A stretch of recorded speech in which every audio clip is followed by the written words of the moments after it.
How about your own battery-operated stroke sander? You thought this was a Sawzall. Ha! All right, you guys, I need to know what you think about this one big time. This is a UHMW. Bottom, same thing. I put a track in it.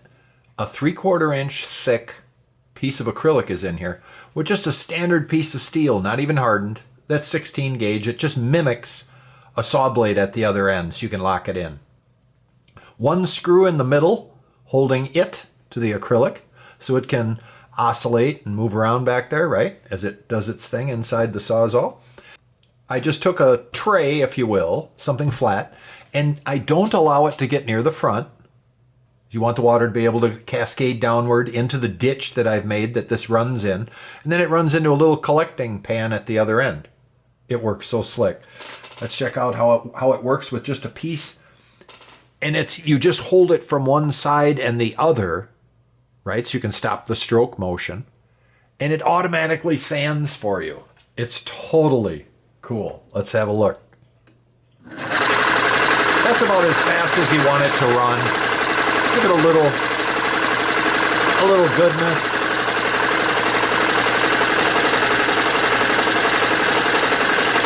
And that's all you do. Keep it from moving around. Use as much of your sandpaper as you can. But I've made it so that there's no pinch points anywhere. That's why this is cut out, so that you don't want this thing coming backwards and having a pinch point. That would be really bad. Let me see if I can show you that. There you go. That's all the way back. And I made sure there's enough room for a finger in there, and that these ears push your finger out of the way if they was in the way. Get it? So it's a pretty safe gig. You guys got to make sure you do all this, do your homework before you put this together. There is a little room between here. That's what you're seeing, and this is key. I don't have this coming in, so it's going to crush a finger. That is unneeded. So check it out while you're building it. These are simple ditches you can cut in with a dado head. But what I did is in the bottom of the ditch, it's got the grooves left over on purpose from the saw blades, so the piece of acrylic rides on top of those grooves. Then the water that drains down is free to go underneath those grooves if it needs to and lubricate and drain into the pan and keep things clean and keep the bottom of the acrylic out of the frit that's down below. So it works pretty cool. Although with all the hours that are on it now, it finally is starting to cut into it. But that's okay. It still works awesome. Let's have a look at how the rest of it is made in another view. And in this shot here, as we back up, you can see that the whole platform itself is sitting on a 1.5 inch high, a 2x4 if you will. So it's at about 5 degrees right now ish, so that everything can run downhill.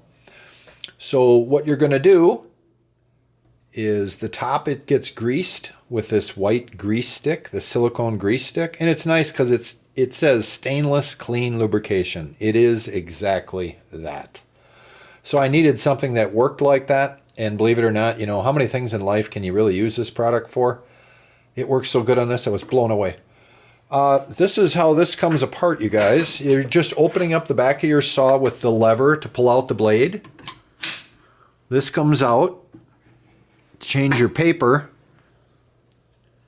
and to clean this thing, whatever you need to do, you can see how the grooves have started in the bottom of this. Those are exact duplication of what's down below so that this rides high of it. So all I did is I take a little bit of this grease stick, and because my grooves are about 1/4 inch deep or so here, then you just put a little grease stick on the first 1/4 inch, and that's it. Little on the bottom, and you're greased up. You can see how the inside of this thing, the track, let's go in for a closer look at that track. So here you can see those lines down in the bottom of here, and how this whole thing is then dripping into this pan. So just the overhang is all you need. In the corner of the table, believe it or not, surface tension will hold water on this table and it will not let it go, and sometimes it'll go elsewhere. So I literally put a hole through it with a piece of brass in the middle of it, just to stop the game of it building up right here because I'm constantly shooting the face of it with water. But it's important. The more water you shoot down on here, it keeps the frit in the bottom from building up, and you don't want that black slurry down in here. It will ruin the bottom of your acrylic and start to wear things out, just like sandpaper. So using water in there is a good thing. Giving it a rinse here and there, if you will. You'll notice when it starts to get dark, it's time to give it another hit, or when anything starts to dry out, you give it another hit. It's tough to say how often. You're going to have to use it for a little while and keep paying attention and keep greasing and notice how long it lasts for you. It's great product. It stays and lasts a really long time, but I can't really tell you how long. All I can say is just watch for it. I've never had an issue with anything burning down on it. I don't have any really crazy melt that's ever happened on here, except for this top edge has had some really light. It started one time. I was a little late on the lube. So if you want or you have an issue with that, all you have to do is sand it smooth gently after you put a little bit of CA on top of the acrylic. Let it cure and give it a flat kiss with a block, and you'll be able to fill that into brand new in no time. But that's the actual platen itself. The neat part is you put a groove in here, you guys, so that you can fold the paper down just a hair. You're going to do that same thing with the front, so it never trips on your work. This paper's held down with spray 77 with a really fast light coat, super, super quick, so that you just get a dusting. Then let that dusting flash off until you can't get any transfer to your fingers, and it's good to go dry that way. Then put it on, because removing it is fairly easy then, where it shouldn't leave almost any trace material whatsoever in between your next grits. So lighter fluid, standard lighter fluid for like a Zippo lighter is called naphtha, and that's what I use to rid myself of any goo that's left from the spray 77. So you guys might want to think about having some of that lay around if you're going to do a lot of transfer of this. If you use two-sided tape, be aware that the surface now won't be as hard. So you will have a very, very slight amount of roll at your edges because it's not rock hard underneath.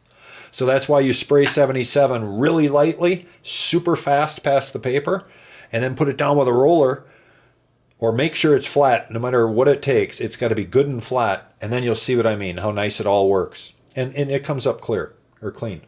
Right on the back, like I said, just a simple screw with a washer, and it's cut just exactly like you would have on a real saw. Okay? Then from there, we have the forward part of it. Let's move to a view that lets us see how this is being held here.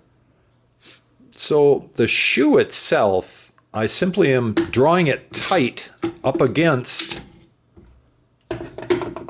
this oak piece that's just holding onto the block that this is all mounted to. The block underneath that has the tape on it with the rip in the middle, that main block's just screwed to the base, and then the bottom UHMW is screwed to it. This top piece is screwed to it, and then from behind the whole works is screwed down, and from under here too. So that's how that stuff works. Then let's have a look a little further back and see how the rest of this goes together. Then as we move to the back here, we start to get to how just everything works. You can see on this little quick clamp, this is our trigger. And be very careful when you play the game with these. You do not want that thing to ever take off screaming. Whatever you do, don't let that happen. You want to keep your speed slow because there's so much weight at the end of there. You don't want to ruin your saw. Next, here's how this all works. This index is just into a slot. So it drops into this slot, and then it's trapped simply by that piece of wood. But in back, I'm going to show you in another view, I also trap the end of the clamp in a really shallow hole. So it keeps the back end of the clamp from moving around other than its mounting position here. So when you give it the schmutz, if you will, gently, the clamp doesn't move off of there. It stays where it needs to be. All right? So back here, we have a piece of, you're going to need some kind of piece of rubber. Something soft so you don't ruin the back of your handle, because the pipe clamp isn't enough. It will start wrecking that in time. So this is a piece of 1/8 inch neoprene that I folded over. You can put whatever you need in there, but just I advise something so you don't tear up your grip. So this is just squeezed tightly to this piece of wood that's vertically held into the bottom of this base. Other than that now, the whole unit is loose completely. There's nothing holding onto it. It was just those two clamps. So this is just nested, if you will, into the bottom of this piece. And look at how well that holds. I have no clamps on whatsoever right now. It's just being pressed into that spot. It holds that well. So keep your fit really good and tight. It's a little bit angled. Make sure that fits really good inside of there. Now I use UHMW again on this because I didn't want it to mar the plastic. I didn't want it to wreck it. Again, you'll want to put something on yours so it doesn't ruin your saw too. So you can use it for a bit of time without having marks showing where you were holding or fixturing your tool. Let's have a look from behind now and see how the actual clamp was held in place, so you guys can easily do that. So this is the actual hole that this pad clamp was fitting into. It literally nests right into there like this.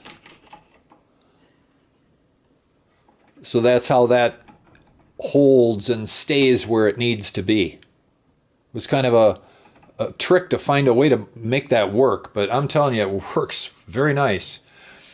Next, it's all about how good and tight this is against your whole system too. So this was glued and screwed against the back of here to make sure it would stay where I wanted it to be. I can't afford it flexing, if you will, because the saw is only held in 2 points. So I made sure that was held pretty tight. Now I think we could go around to the other side and show you kind of the back and how the block was put on next. So this view kind of tells the story how this piece of UHMW has the groove put in it but not through it, and then carries this other piece underneath it. So all the water in the mess is not going through to the wood below. This is screwed in back, but from the bottom it's screwed into here. All right. Then from the side, if we come over here and slide you over, Mr. Camera, you can see how there's room between here and the acrylic. You're going to need that for your washer, the thickness of your metal, and some room before the duct tape. Otherwise, you're going to have tears worse than mine. Okay? These grooves that were put in for this are about 1/4 inch deep. I don't think they quite go to 5/16. 1/4 inch is 250 thousandths. So 12 millimeter about deep, and they're about 3/4 wide, just a hair over, just so it matches your acrylic and a speck of slop. If you don't have any slop in there, you won't have any room for your grease. And when you slide it in, it'll shear all the grease off right on the end, or most of it. So you're going to need just a speck of slop in there so you can still put Mr. Acrylic back in place. I think other than that, we've pretty much mentioned it all. I have also seals done. Let's go remotely here. I also attempted to seal this area here. So when you get water that comes back off of here, back spray if you will, it didn't go underneath this board and then ruin this other piece of wood. So just something to pay attention to, I guess. You guys let me know what you think. This is the battery operated stroke sander. Take care.